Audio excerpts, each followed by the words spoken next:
Hello, students. I wanted to go over a couple things for today's rhetorical analysis practice and explain some of the things that we want you to focus on, as well as some of the thinking behind some of the choices that we're making on the readings this week, specifically this one. So today you'll be reading Frederick Douglass' Appendix, completing a space cat, writing a thesis, and a body paragraph. And as I mentioned in the last video, that's a really great opportunity to use that intro paragraph formula resource that was posted on Monday. So something that we really want to emphasize these couple weeks while we are doing rhetorical analysis practice is the relationship between the speaker and the audience, how that impacts their purpose, how that impacts the choices they make, and the interplay of context and exigence as well. That has been not an explicit, but kind of an underlying emphasis that's been going on in the AP community and hinted at with College Board. And it's always kind of a guessing game as far as, you know, what College Board is going to put out for the exam. But it just seems to be that there's a move away from years ago where they wanted you to memorize all these different rhetorical analysis terms and toward something perhaps more holistic, as well as an increased emphasis on that context and exigence piece, which is why we introduce the Space Cat template, as opposed to, or maybe kind of augmenting the soapstone template. So you have your resources here, Space Cat, we have the tone words. I also added the tone wheel. And I think I gave copies of this to students first trimester, I believe. Wanted to give it to you again, though. I find this useful.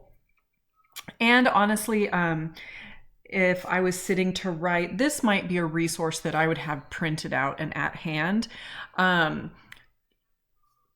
With multiple choice, you know, I can pick the tone, of course, I can identify the tones that they offer me, but sometimes in a timed write, I can't think of like the tone word that I want. And so that could be a great resource for you. Okay, so let's look at the Frederick Douglass Appendix. This is an excerpt from the appendix of Frederick Douglass's Slave Narrative of the Life of Frederick Douglass. Passages from a book from 1845 that was written after he escaped slavery. So read the passage carefully, write an essay that analyzes the rhetorical choices Douglass makes to develop his argument.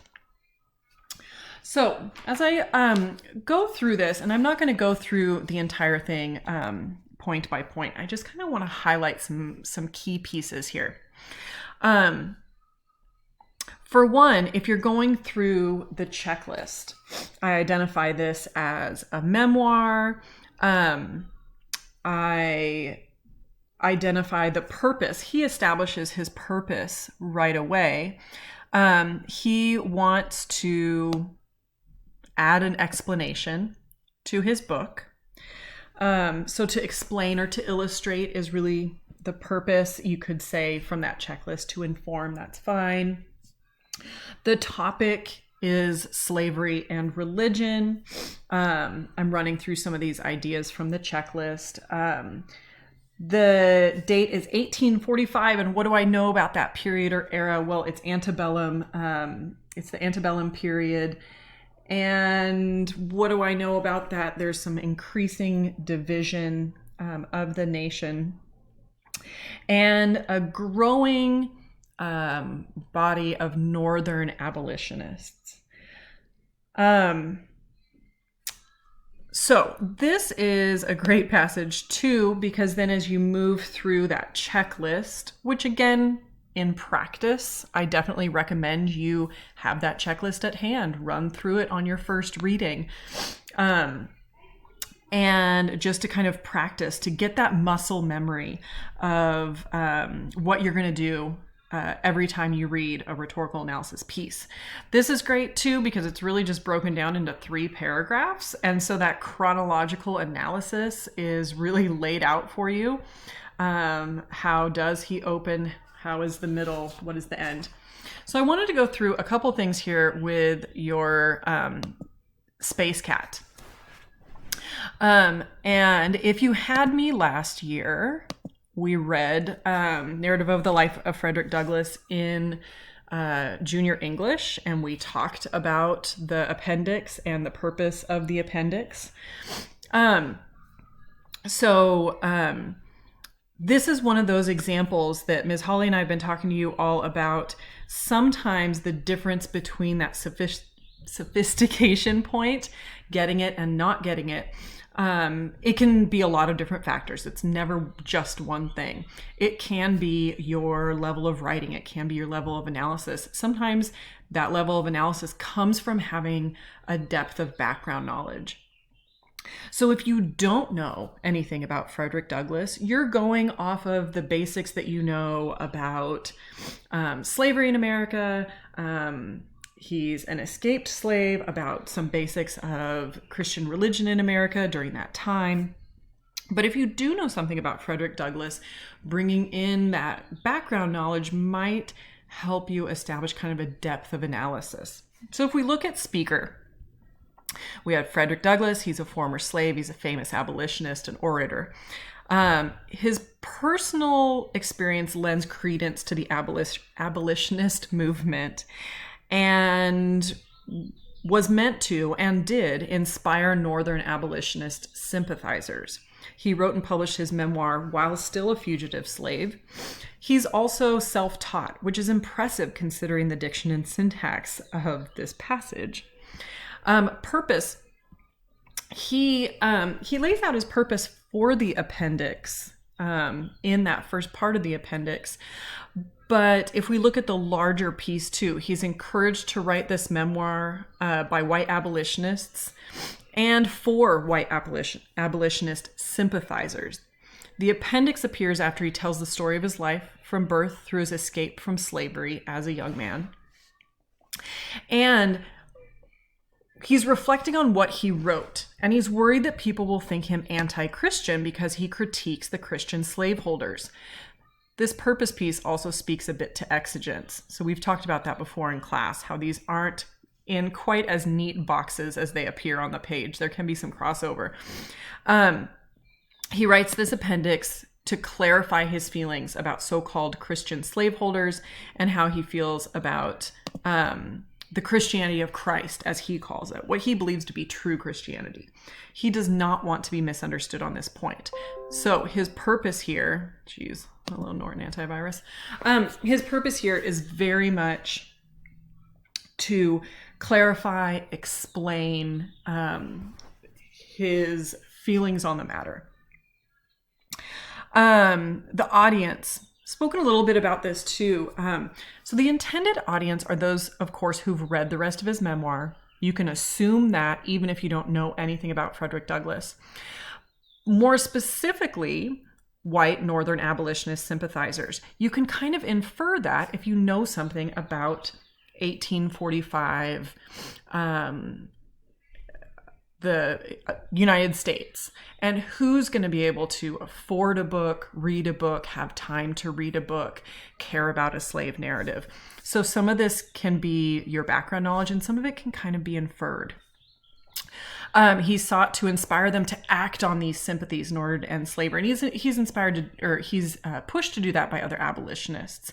There are a lot of sympathizers, but they aren't really doing anything. And so these slave narratives are kind of being published to hopefully move them to do something, to actively join. Knowing what we know about his target audience in 1845, we can assume they were Christian. And so this clarification in the appendix would hold meaning for them, would matter to them. And then some basic background. Many white Northerners didn't think slavery was that bad, quote unquote. They thought some slaves were treated well. There are other kind of